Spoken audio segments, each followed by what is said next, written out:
What's up, everybody? Welcome back. I'm Abe. This is Pillars of Eternity, and we're coming back after just getting our asses kicked by Drakes and Zorup and all kinds of other things. We made it to the very end and found that we were lacking against, we cleared everything except for the Drake.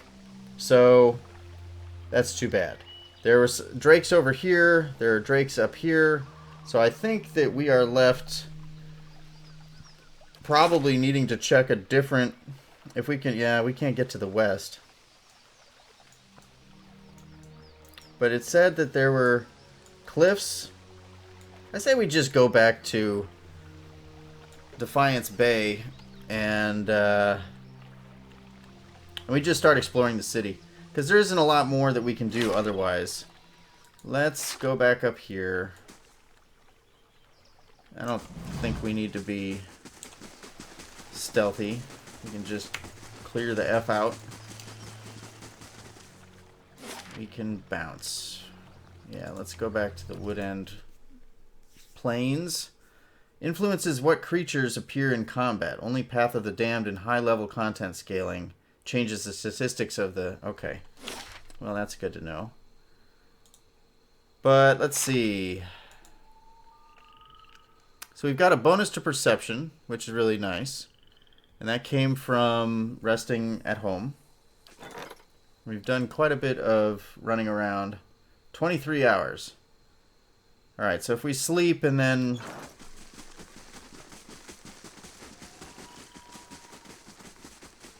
Yeah.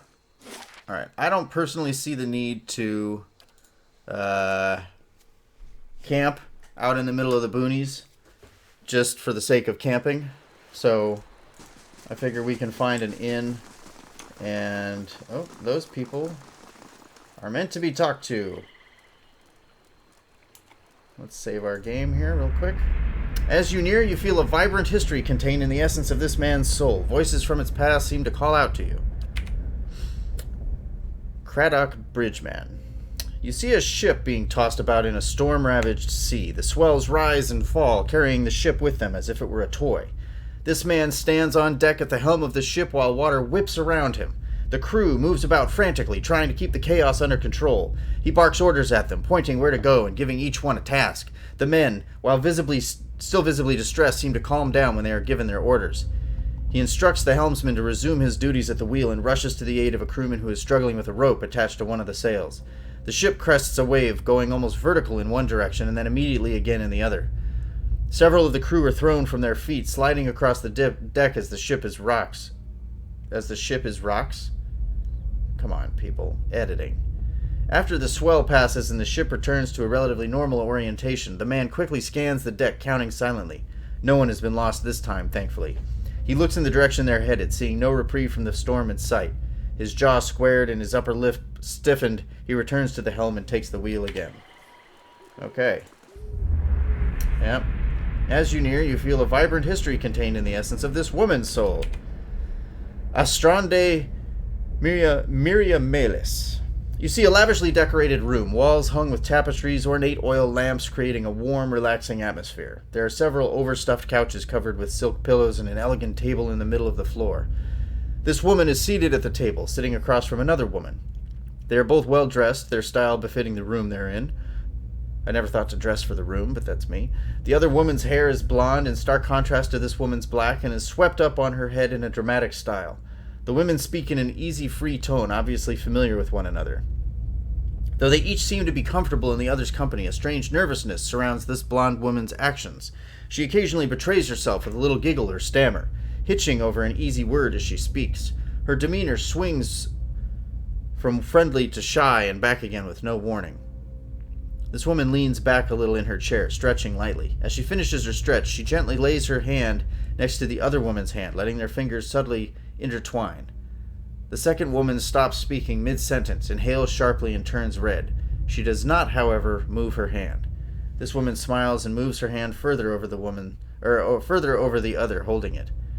Then she stands, moving around the table toward the blonde woman, whose face shows conflicting emotions of terror and lust. She giggles and pulls her hand out from under the other and brings it to her mouth, the red of her face deepening. The woman stops There's too many, the woman and this woman. Looking down at her, eyes sparkling, she reaches out and pulls something from the blonde's hair, letting it fall around her shoulders. Then she leans over, brushing her lips lightly over the blonde woman's cheek, resting her mouth against her ear. As she whispers, her hand moves lithely down the other woman's body to her waist. The blonde shudders and leans into the hand, eyes closed. This is softcore. Cheek pressing against the lips, still whispering in her ear. This woman's hand deftly removes a small bag from the other woman's belt and secrets it under her own cloak at the small of her back. Then she gently kisses the other woman's cheek and stands again, the smile never leaving her mouth. Okay, hey, lady. You, Alright, hey. I already read that, I guess. Okay, well. And who is this? Another commoner. And this guy. A lot of... Oh, wait a minute. You see a flurry of matted white hair and an incandescent freeze-fire staff before you see the man, cold and wild. He chews a wizened apple slowly, discharging spell after spell into the jumble of villagers screeching their way toward him. Cold flame vents from his nose and apple seeds shoot out the side of his mouth as he saunters... What? Cold flame vents from his nose and apple seeds shoot out of the side of his mouth? Really? As he saunters forward, ignoring arrows and curses alike, a deliberate twist of his staff and a bullet of force glides through the torso of one assailant and another. A roar blisters his throat as he launches himself into their midst, tearing into their essence with his staff. A pleading hand reaches toward him and quickly falls, ignored. Silence takes hold as the tattered man gathers his prize, a basket of fresh pears. He hums as he eats. Who the fuck is that guy? Alright, well.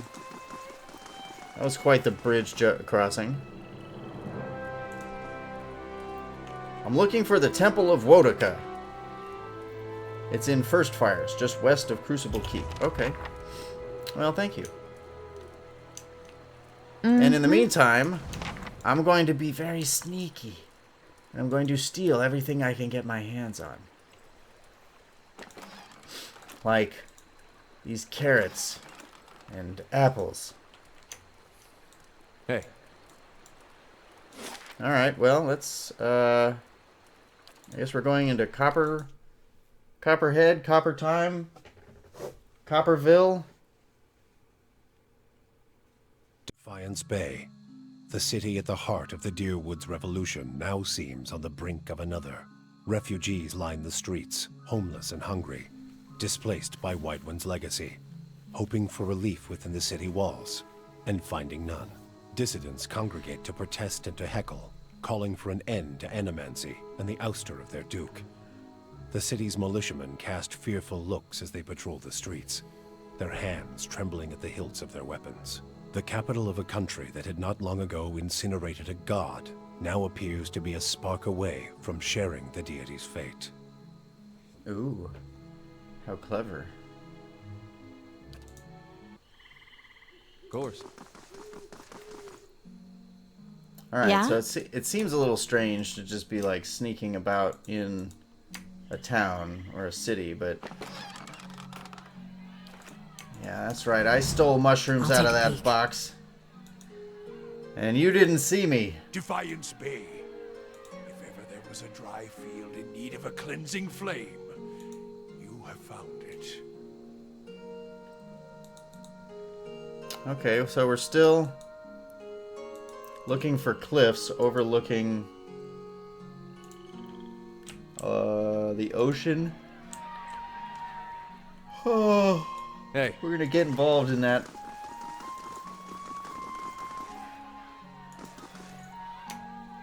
Protester, lots of protesters. Good day, stranger. New in town, eh? You've picked an interesting time to visit Defiance Bay. All these refugees fleeing the frontier and finding the legacies no better here. It's the Animancers, Magrins scorch 'em, and they nest in this city like rats. You mark my words, though, us dozens are gonna put a stop to it. Tell me about the dozens. We're an organization of interested citizens who want to free Defiance Bay from the dangerous influence of Animancers and the tyranny of the aristocrats who support them. We also consider ourselves a militia of sorts. seeing as the Crucible Knights are little more than a flock of preening nobles in training these days. Just like a militia, the dozens, except for the training, and the discipline, and the code of honor. And we're always looking to expand. The more people see things our way, the better for the state of the country. You have any interest in hearing more? Stop by Admeth's Den sometime. The Expedition Hall. A lot of free thinkers in there, can set straight all the nonsense the nobles and the animancers want you to believe. Might even be some paid work there for motivated types. Okay, well, I'd like to know more about Defiance Bay, if that's all the same. This is the capital of the Free Palatinate of the Deerwood. We started out as the capital of an Aediran colony, but we booted the Flaccid Scepter from these lands 150 years ago. Boy, I hope that wasn't his official name, the Flaccid Scepter. That's terrible. These days, we're a major port receiving trade and visitors from all over the world, but we, some of us anyway, strive to hold on to the pioneering spirit that earned us our freedom a century and a half ago. The city is divided into 5 districts: Copper Lane, First Fires, Andra's Gift, Brackenbury, and Heritage Hill. Well, tell me about Heritage Hill. It used to be one of the more prestigious districts in the city. Heroes of the Revolution claimed plots up there, next to an ancient Engwithan tower and the city cemetery. Had the best views in Defiance Bay. Attracts richer types these days. A lot of animancy patrons. Patui. You wouldn't have heard, but something's happened over there a couple months ago. The authorities sealed it off and they're keeping their mouths shut, but mark my words, animancy's to blame. Alright, well, let's talk about Copper Lane. This here is Copper Lane. It's primarily a market district, but you've also got the Expedition Hall directly north of here, where you can join treks into the wilds. That's also where my fellow dozens martyrs and I tend to meet up with other concerned citizens. And that's the Hall of Revealed Mysteries. Eerie place, you ask me, but they've got the biggest library in Deerwood. Alright, well, what about First Fires? That's where the revolution started, hence the name. These days it's overrun with politicians and panderers, but we'll take it back someday. That's where you'll find the Ducal Palace, the Valian Embassy, and Crucible Keep. The Crucible Knights were the original freedom fighters in Defiance Bay, but now they're just strutting peacocks with their eyes on fancy titles and their heads up their asses. There's an old temple of Wodoka there, too. We keep it real nice for her. He winked, so I assume that means that they don't actually keep it nice. But what about Brackenbury? The nobility that didn't sail back to Ader stayed there. Most of the families there trace their lineage back to old imperial times. Other than a lot of has-been nobility, you've got Hadred House, where Lady Webb and her spies operate, and Brackenbury Sanitarium, the main cesspit of animancy in the city. He does a lot of spitting. And lastly, what about Andra's Gift? Got the name because it was a wetland that was drained back in the imperial days. Now it's a seedy district populated by sailors, common folk, and more than a few thugs. But it's a fun place, too, if you know where to look. Look for a place called the Salty Mast when you're there. Other than that, it's mostly warehouses and abandoned homes. Alright, well, let's talk about something else. What are you doing out here? Trying to get folk to see reason. We're in the midst of a crisis, and instead of purging the nefarious forces from our city, the Duke is granting animancers dangerous liberties. Animancy's the study and manipulation of essence, which any sane person will tell you is the purview of the gods. The Aedirans at least have the sense to outlaw it, which is the only good thing you can say about them. It's not like magic, chanting, or the soul readings those ciphers do. It's been around since ancient Engwithan times, which is why you'll see animancers tinkering with old Engwithan artifacts. Trouble is, the animancers got no idea what half those artifacts actually do, not that they'll admit it. Our emphatic friend is correct about one thing, at least. Alright, well, I'll see you all later. Good luck storming the castle! Calm waters smell faintly of refuse. Good, that's good. The Goose and Fox. Hey there. Alright, well, Hey. I feel like we should probably rest, because at least Erlen has taken a severe beating, and probably could benefit from that. Bunch of people to talk to in here. Of course. And this Stelgare's pelt is thick with dust and moths. The plaque below the beast reads, Maiden Falls 2682. Alright, let's start here and work our way around. Oh, man, come on. Let's reach for the soul. You see a half-consumed ale slosh its way across the distance to his mouth, spilling across the stains of food long past. Sounds like he hasn't changed much in past lives. Glazed eyes glance at the brawl across the room, gaining fervor as the fight extends throughout the room. Another ale, he murmurs to the bartender, downing his drink and turning towards the wall. He pulls a picture from his pocket, a painting of a young child, all brown hair and green eyes, and holds it above a candle. It does not burn. Ales later, he begins to sing. The bar, a mess of broken chairs and wounded pride, and they all listen for a moment before continuing their drinks, svef, conversations. His ache is felt throughout the room. His sad story reminds them of their sad stories. Okay. When he finishes singing, a silence hangs in the air, palpable among the smoke and the sweat and the yeasty smell of beer-infused exhalation. He is the first to break the silence, ordering a round of ale for the room. The general din of conversation sparks and resumes, but the mirth now is tempered with far-off memories and thoughts. Okay. Patron, actress. Yeah. Irishti Tungsten, Mikaris Solomatine, the Vulture. You see a fire burning slowly on the side of a winding road, unmanned. There seems to be no fuel, no wood or oil for it to consume, no hay or twigs. I get it, there's no fuel. Despite this, it roars, crackles, wails in the wind. It takes you a moment, but you begin to notice a figure in the flames. Its shaking hands cradle a young face, molten red tears marring skin the color of coal. The boy cowers, flame coating him as he holds his knees to his chest. In the distance, a man approaches, faceless. He extends a hand to the frightened child, who considers it warily before taking it. The flames die down, leaving his limbs and settling on his head like obedient pets. All tears dried, they walk together, fire and death, hand in hand. Alright, that was special. Alright, sometimes their names are red, sometimes they're gray, and sometimes they're blue. You see a wizard playing illusions in a town square, fingers plucking color and sound from the air and weaving scenes of beauty and fright. A crowd of onlookers gasps and cheers, enthralled with the display, all but one boy. Standing off to the side, mouth agape. Green eyes are pale with wonder, vision after vision playing out before him, and something inside the boy clicks. Without warning, he bolts, disappearing into the crowd, pushing and shoving desperately. The mage finishes his show soon after. A giant silver dragon descending through the crowd, and 1,000 stars exploding into nothingness. Collecting coins, he walks around the clapping crowd, bowing and nodding at each as he passes, until a small sack is dropped into his hands. The boy stands a moment before him, small and still, and begs the wizard to apprentice him. He glances at the hefty bag, weighing it, and the boy, carefully. Finally, he nods and flicks gently at the bag, which disappears. The boy grins. "How'd you do that?" he asks, but the illusionist merely winks. Alright, this guy's purple. As you near, you feel a vibrant history. Let's see what it says. You see a hand, curled and bruised, staked to the floor with a bent metal spike. That's grim. Blood covers the floor, of course it does, and drips from the furnishings and walls. This man looks up from the body he is crouched over to survey the carnage he caused to the family in whose house he now skulks. 4 bodies total, a woman, 2 young men, and a girl, lie blindfolded on the ground. Their legs are bound, and both hands are attached to the floor with spikes. He has lifted the woman's blindfold and is currently doing something to her eyes. He pulls back... Oh, come on.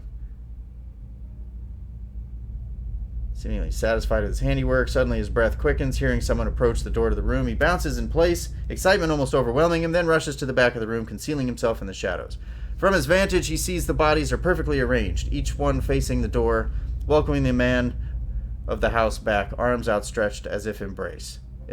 The door opens as he slowly pulls another spike from his belt, the tip of his tongue playing across his teeth in anticipation. Alright, so that guy was a really bad dude. You know what? I guess if I recall, the last inn we were in had a lot of these as well. That guy's green. You see an impressive gathering of wild Orlans in ceremonial dress, shaded by a copse of ancient oaks.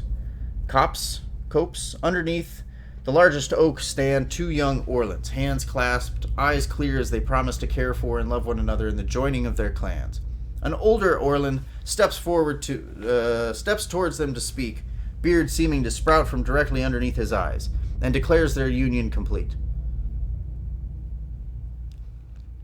The jubilant Orland clans carry the newly wedded couple away to their tent with snorts of laughter and crude jokes, leaving the older Orland to sit alone beneath the age-old oak. He sighs, observing the scene in the distance. He whispers a quiet benediction, glad for their gladness, and melts into the trees without another word. He has seen enough happiness for one day. Okay. Alright. And what is this? A dragon is outlined in charcoal pencil. The thick, jagged lines and the faint smell of sulfur suggest the artist completed this sketch in a hurry. Cliff Dragon, White March, 2685. Okay. Well, let's scout around. What's in here? Hello. Yeah. Easy does it. Alright, so difficulty 3. This calls for Give me a subtle real touch. challenge. Spirit Bane, Vessel Bane of Will +5. Well, that's pretty nice. Note to self, do not sell this ring at this inn.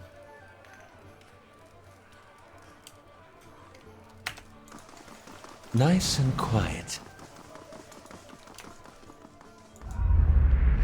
That's what I thought.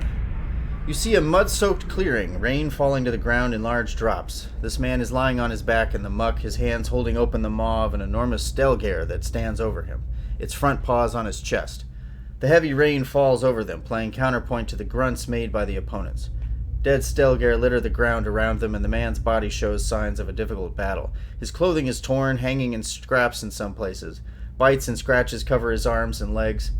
A huge gash cuts across his forehead, blood and water mixing as they run down his face and drip into the mud. It takes all the man's effort to keep the beast's jaws from clamping down. The man looks around wildly until his gaze finally lands on a large axe lying barely within arm's reach behind his head, the rain slowly covering it with grime and muddy water. He looks at the stelgare, then back at his axe, grim determination on his face. His arms are shaking, and it seems he will not be able to hold the beast back for much longer. He takes a deep breath and wraps his right hand around the stelgare's bottom jaw, then lets go with his left hand, freeing the top of its head. The stelgare's mouth snaps shut on his right hand as his left shoots out above his hand and grabs the handle of his axe. The stelgare grinds its teeth and pulls back, trying to free itself from his grip, blood dripping from its mouth onto his face. With a grunt that quickly becomes a bellow of pain, the man pulls his right hand down, bringing the beast's head closer to him. Swinging the axe around as he does, the blade of the weapon pierces the stelgare's neck and it yelps, its mouth popping open as it tries to step backward off the man. Before his mangled hand can lose its grip, the man pulls and twists as hard as he can, trying to get the beast to the ground, using the stelgare's resistance to pull himself into a sitting position. He brings the axe down on its neck again and again, and one final time as its head and his hand simultaneously come free. The head flies from his grip as he thrusts his hand behind his back to brace himself as he falls. As his hand hits the ground and his full weight lands on it, a second bellow of pain erupts from his mouth. Breathing heavily, he brings his now mangled hand up to assess the damage. The little finger is gone, lost somewhere in the mud. The two fingers next to it are twisted, broken, and torn, barely attached to his hand by small bits of flesh. He sighs, grabbing... Oh, God. Alright, that's enough of that. Yeah? Sure. Yeah, Brad. Your past life was not a good one. A dwarf and an Orland debate philosophy on the other side of the curtain. Okay, so we've seen pretty much all there is to see on this level. Well, except for this lady. A woman sits by herself, spinning something on the table in front of her and watching it with furious intensity. It's about the size of a coin and it wobbles over a crack in the wood with a metallic rattle. She snatches it up with one hand and slams a half-empty cup down on the table with the other. This is not a good time. You look like you could use another drink. I'll get there. Just trying to calm down and trying to talk myself out of something foolish. Something foolish?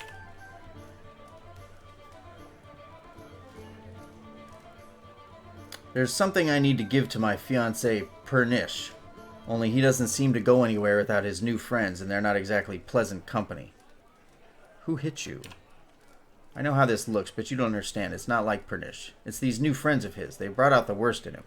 Well, tell me about these friends. They come into our house with their dead eyes and their black teeth. I'm not a fool. I know what it means. Pernish makes me leave when they show up, but it's obvious what they come to do. Last time they came, I told them to get out. Let them have their fun somewhere in the gift, but not under my roof. Sveff changes you, I guess. The Pernish I knew wouldn't have squashed a spider. I never thought he'd... Well... I thought Sveff just made people lie around, not doing much.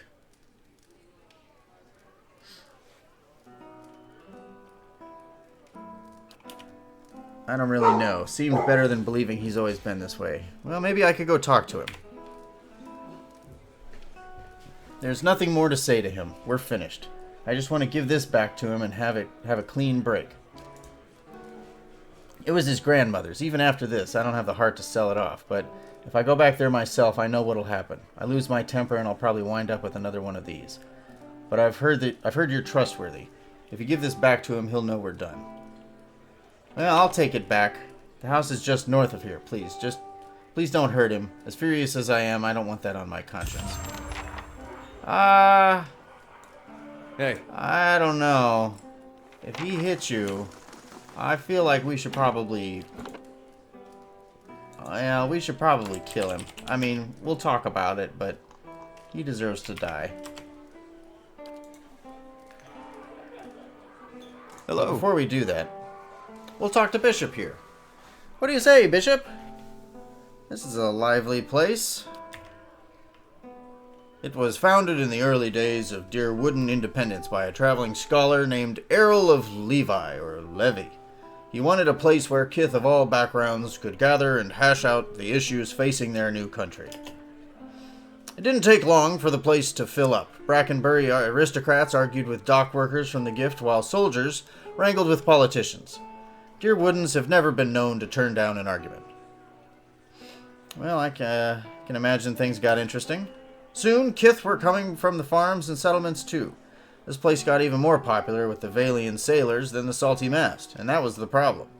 No matter what people say about fair-mindedness and civil debate, there's only so much people will tolerate. Errol found himself on the wrong side of an argument with the wrong Thane, and when he disappeared a few days later, some said it was the work of that Thane. But Errol knew which way the wind was blowing. If you ask me, he skipped town, hid out somewhere, hoping for rational minds to prevail in Defiance Bay. If only he could see it now. Alright, well, can I get a room, please? 120 coppers. What? 120 coppers. Look at that. 160 for 2 dexterity, 1 survival, and 10 defense. Man. I don't know. And we got the store.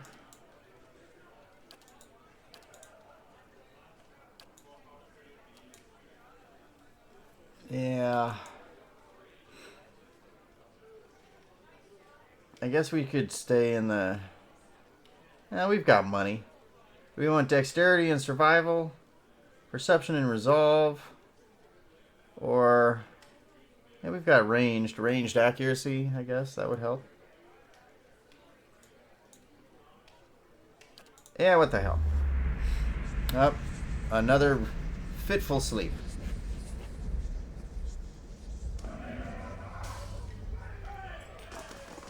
I'm gonna go pillage your upstairs room, so don't mind me.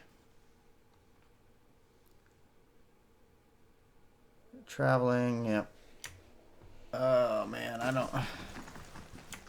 There's just too many people with souls to get into.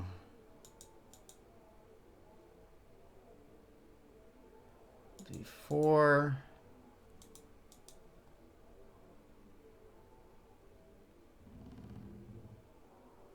I see where you're Give going me a with that. real challenge. Yeah. Okay. Alright. Yeah, there's people in there. There's no people in here. The most unfortunate tale of Favia and Bernat of Alien Tragedy. Alright, I'll take it. The pages of these old books are crisp and fragrant with the salt of sea breeze. Alright, excuse me, people. I'll just come in here. There. What did I tell you? Wait. Let's leave the room and then come back in and then we'll steal. And oh, there we go. Easy now, easy now. Oop, there we go. Hello. Dash Oki. Alright, well, so I don't have the patience right now to sit and talk to every one of those people in this room. So let's just go and find either the Temple of Wotica or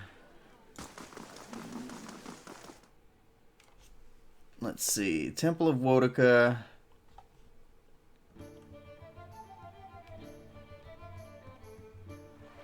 All right, then. Now, let's whatever go find that happens, woman's- At least we're out of that mud hole, Gilded Vale. I grew up in Gilded Vale. Quaint. That's what I meant to call it. No, you had it right.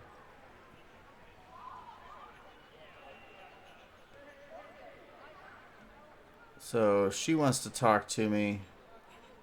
Adair wants The to talk to dozens. me.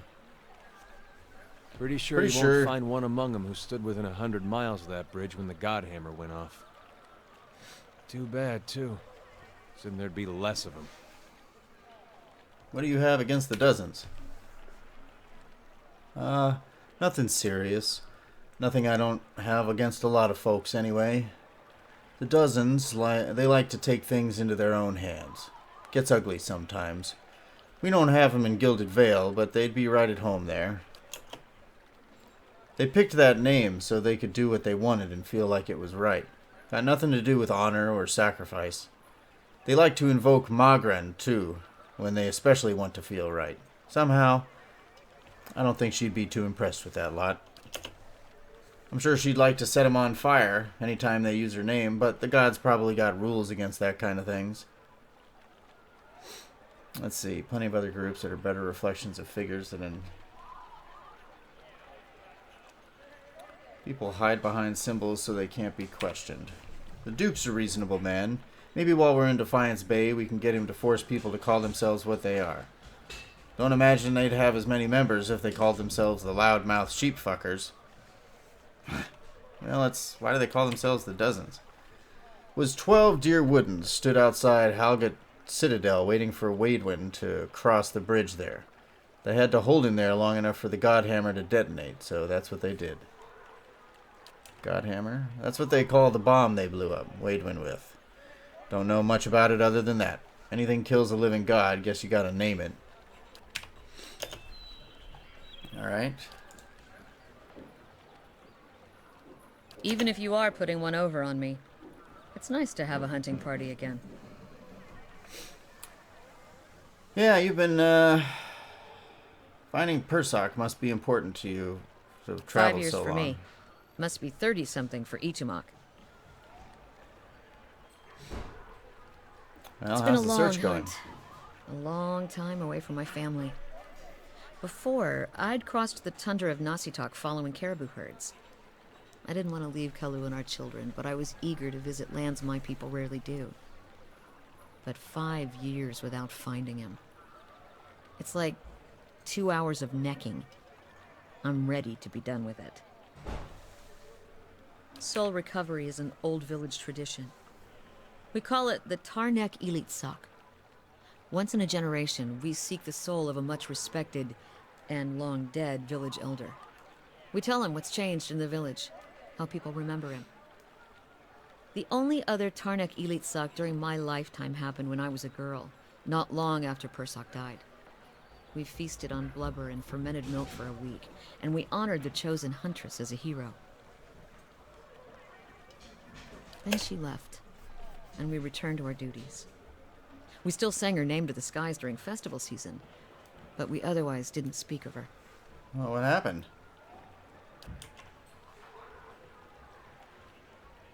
Okay. I don't think she ever returned. It happens that way sometimes. People often forget what isn't in front of them. I'm sure your village still remembers you, Sagani. Need my name chanted in the meeting halls. It's not yeah. being forgotten by my village that troubles me. But sometimes I wonder how my husband and children remember me. If they think of me often. Oh, I'm sure. Of course they do. They must. I would like to believe it, and yet sometimes days go by and I realize that they have not crossed my thoughts. Such days are rare, but they happen. It shames me to think of it, but more than that, it scares me. Still, there's no point in dwelling on it. More often I find myself wondering whether Persoc will remember us. You claim to see souls. What do you think? Do you remember your past lives? No, not clearly. Supposed to remind Persoc of what he left behind in our village.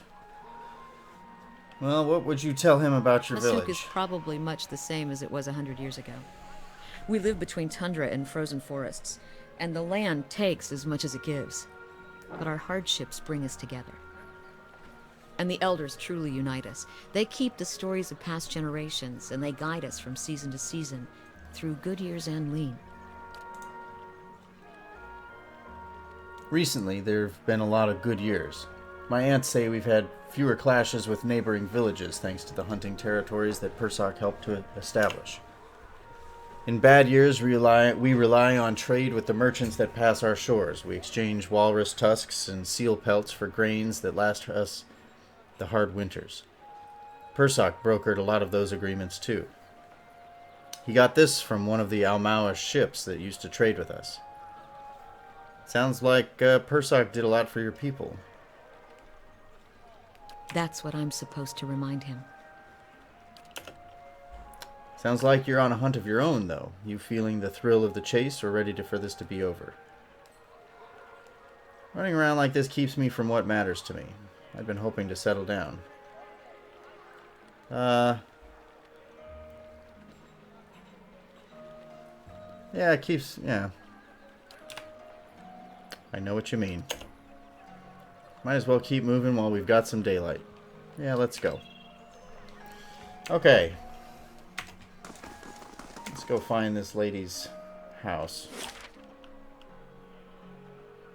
Yeah, there it is. Alright, well that's easy to find.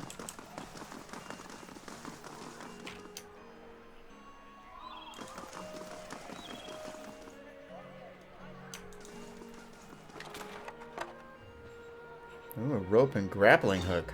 Alright. In we go. We got a quick save in.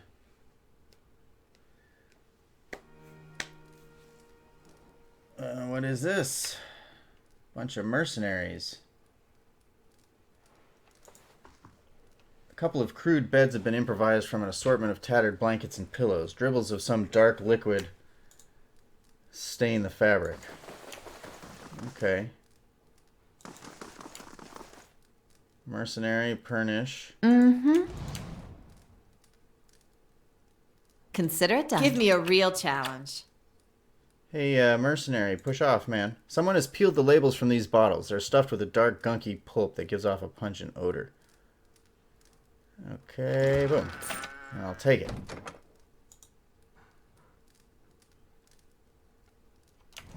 Hey, Yeah, let's get in there.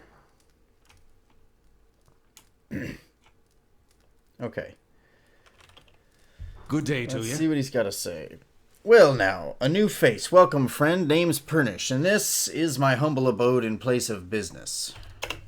And I do hope you're in here to do some business. Seems like a lot of guards for one man. You must be popular. Sure. Right. Very perceptive. This business attracts some less pleasant types. Sometimes the clientele get a little pushy. And every so often, someone even turns out to be snooping into things they shouldn't, and lessons have to be taught. I'm sure you're too smart to get wrapped up in all of that, of course. I keep it simple. If you have the coin, I have the svef. You're free to make use of the premises so long as you don't do anything stupid, and you don't get to tangling with the other customers. Now, what can I get you?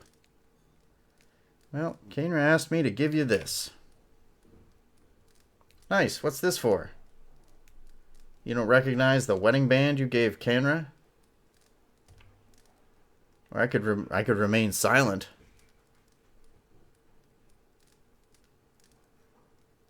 Well, whatever this is about, it's a fine ring. Looks like it should sell for a pretty pant. Thanks, friend.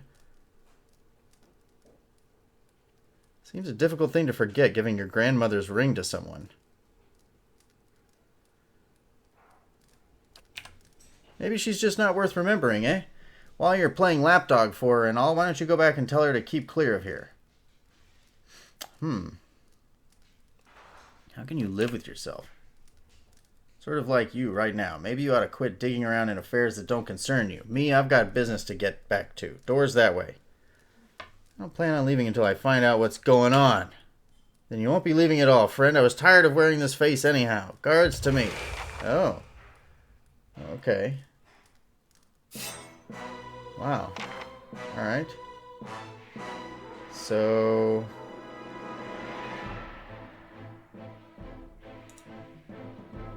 Well, to start with, let's, I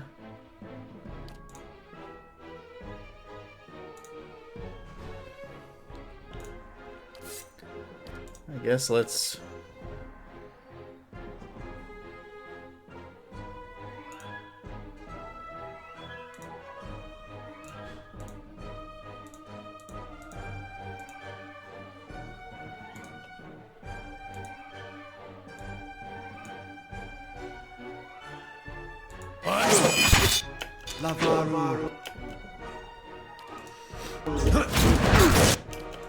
Alright, and we'll drop one of these, like so.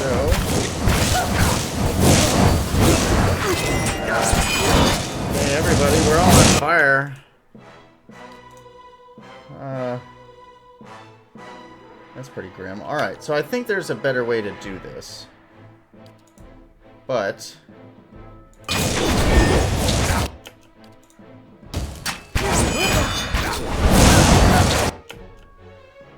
Alright, well, if you're gonna all stand there, then let's just get on with it.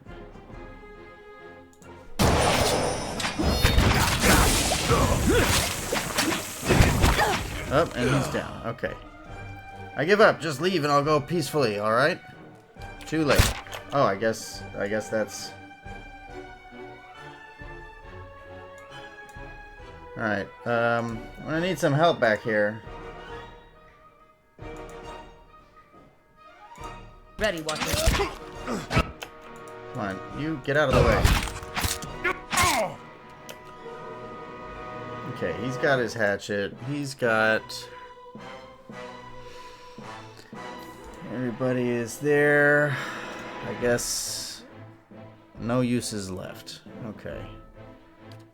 We should probably... Come on, come on. Keep it together. There we go. Yep. Yeah, okay, that's good. Now, you get your bow out. And you keep poking that guy.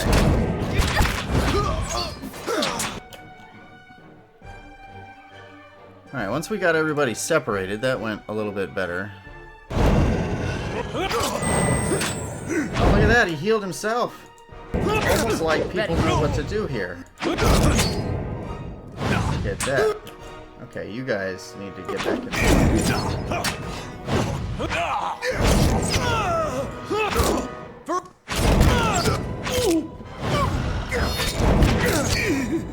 Yeah, that went pretty well, all things considered. I mean, this guy got popped in the eye, so his perception is a little bit lower than it could be, but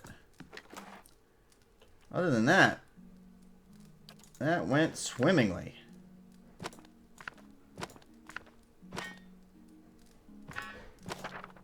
There we go. We'll just separate things like that. I'm not going anywhere like this. Take all of that. Oh, wow. Okay. Yeah? Yep. Come on. Yeah? They'll never know I'm here. I guess I should... I don't know how they died. But okay.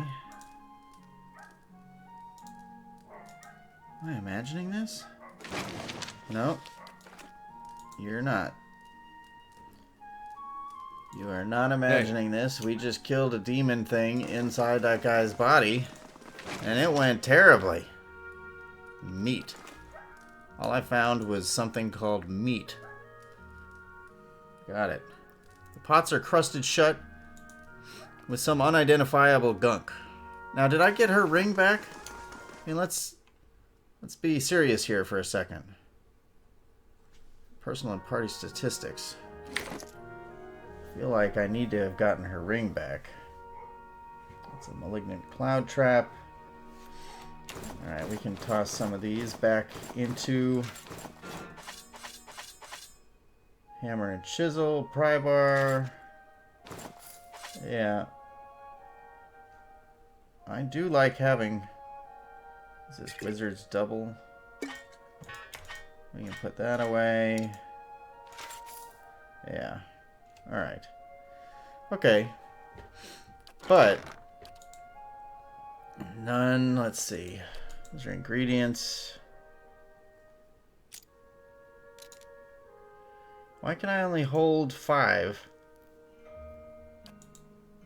If...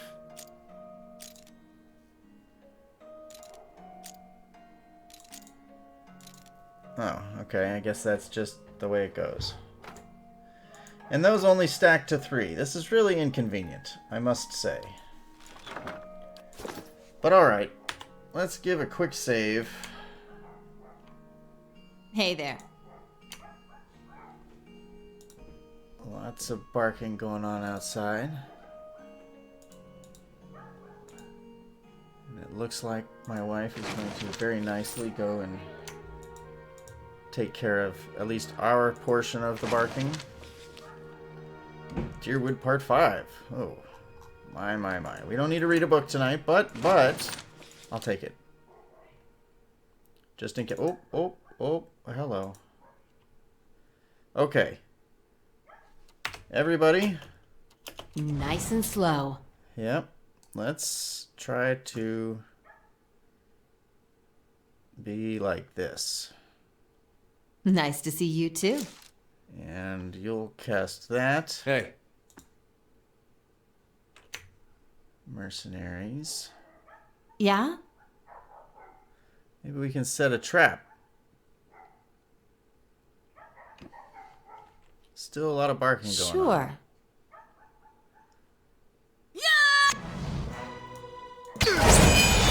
Hey. Let's see. Mercenary. Get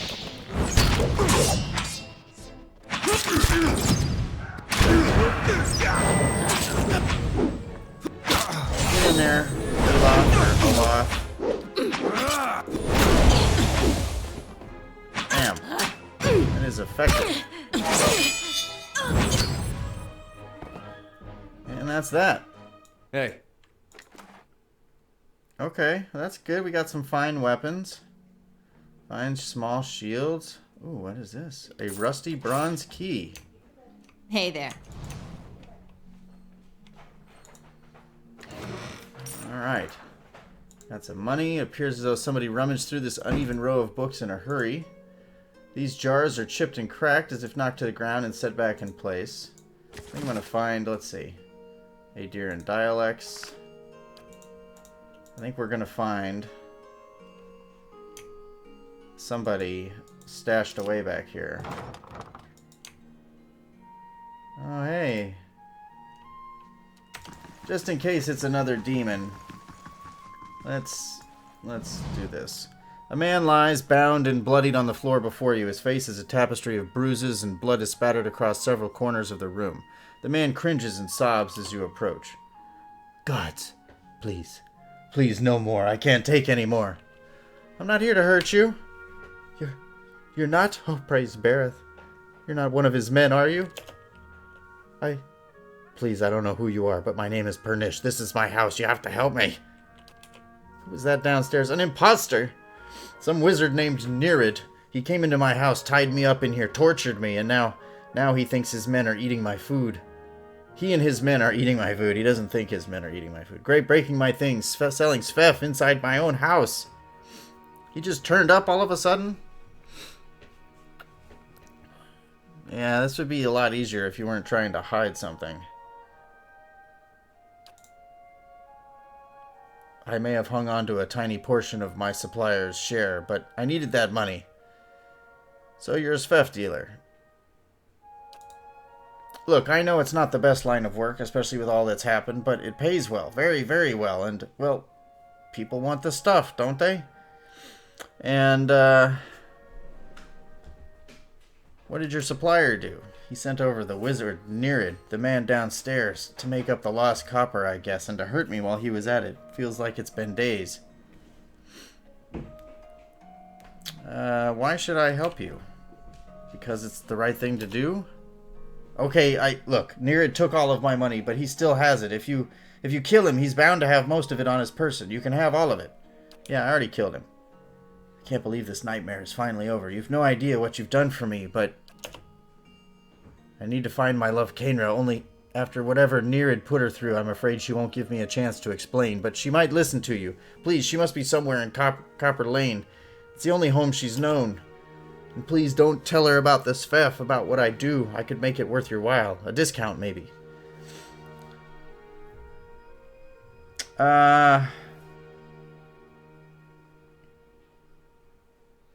Perhaps you should trust her to make her own decisions rather than lie to her.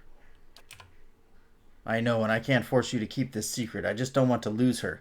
After what happened here, I'm sure she won't have anything to do with Svef, or me if she finds out. She's the one who sent me here in the first place, idiot. She did. That woman helped save my life without realizing it. Please, bring her home and tell her that everything is back to normal.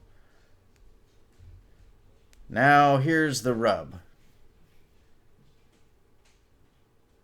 Do I lie to her? Do I lie to this guy and let her be free? Or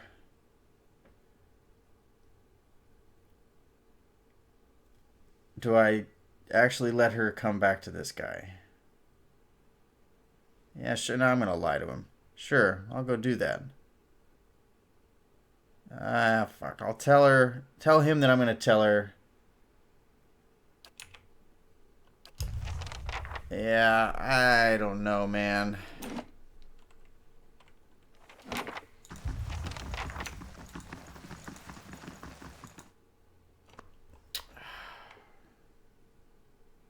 I mean, she just wanted to move on. And I would be taking that from her. Not to mention that this guy's line of work will put her in danger in the future. Oh, that's a difficult choice.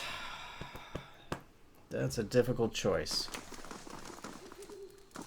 So for now, maybe I can...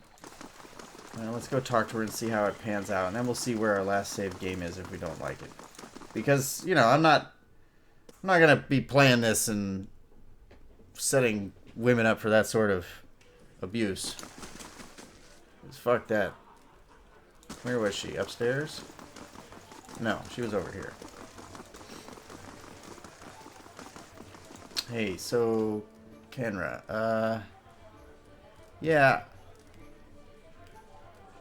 Impersonated by a powerful river... Pernish is being impersonated by a powerful wizard. However, the real Pernish also deals Svef. Yeah. The Svef dealer? If I didn't know you for an honest woman. Yeah. Damn it, how can I trust him after something like this? That he's lied to me for this long. I should be glad I found out about this before the wedding. Yeah. There are other men in Defiance Bay, and you're smart to stay away from him. Yep, You're right. I think this was what I needed to realize. Thank you. Oh, and take this. Picked it up from one of the merchants to help me stand firm on my decision. I'll be fine without it now. Unwavering resolve. Alright, that's a lot of experience. Boom. Somebody leveled up. There we go. Yeah, I'm feeling good about that. Forgotten Hollow added. The quest expires in 1 day. Prayer of Andra to bury since his recent death, his daughter has no... Do I have anybody to... Yeah. Alright. Yeah, go get it, Kana. Alright. I didn't realize you could do that. But that's pretty great. Alright, that'll be finished in an hour, and when that finishes... Actually, I think I'll call it here. That was a great finish. 28, I think it is. Nope, we're already 28. What the hell? Let's save it here. Thank you very much for watching. I think I'm going to call it here. You can find me over on YouTube at Vinsis Gaming, where I do a lot of tutorial videos for EVE Online, and coming up some more deeper dives into Stellaris. There are a bunch of other games that I will probably be doing and giving the treatment to, but those are two very complicated games that I play and sort of enjoy. So you can find that there. You can find also these videos in the previous 16 or 17 episodes prior to this one, and I think this was number 18. So I'm Vinsis Gaming over there. I am Vinsis on Twitch. You can find me there and join in here live while I'm muddling through and trying to figure out, you know, the best way to answer questions and make these decisions and where to go next. So I've enjoyed this. Hopefully you have as well. And if you have any questions or suggestions, by all means hit me up in the comments. Shoot me a message on Twitch, and one way or the other I will see it and we can go from there. So thanks for being here, and I will see you in the next video.